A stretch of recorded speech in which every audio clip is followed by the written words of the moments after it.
Welcome to iVentures! Today, samahan niyo ako dito sa Nizami Street sa Baku, Azerbaijan. At habang naglalakad kami, nakita namin itong Friends Cafe. Kaya syempre, pumasok na rin kami para tingnan kung ano meron sa loob.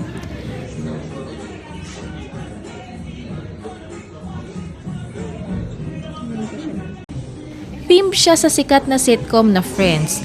Pagpasok mo pa lang, mapapansin mo agad yung familiar setup. Yung orange na couch na inspired by Central Park, yung decor at pati yung kulay ng dingding.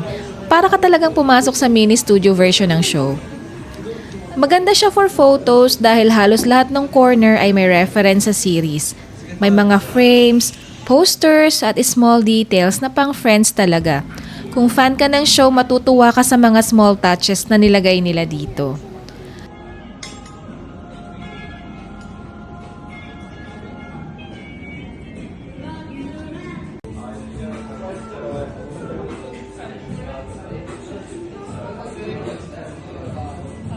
Located siya sa Nizami Street, which is isa sa pinaka-busy at pinakasikat na pedestrian street dito sa Baku. Ang daming shops, cafes at restaurant sa paligid, kaya perfect siya for stopover kung nag-iikot ka lang.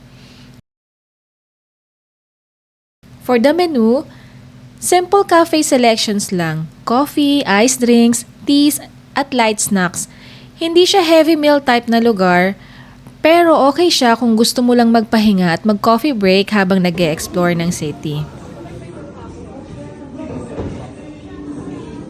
Tahimik at cozy din yung ambience. Sakto dito kung gusto mo muna mag-cool down after a long walk sa Nizami. At syempre, magandang spot para sa mga aesthetic shots. Overall, Friends Cafe is more of a fun theme spot. Hindi kailangan fan ka ng show para ma-appreciate. Maganda siyang smallscape when you're exploring Baku. That's our quick stop for today. This is iVentures. Tara, explore ulit tayo sa next video.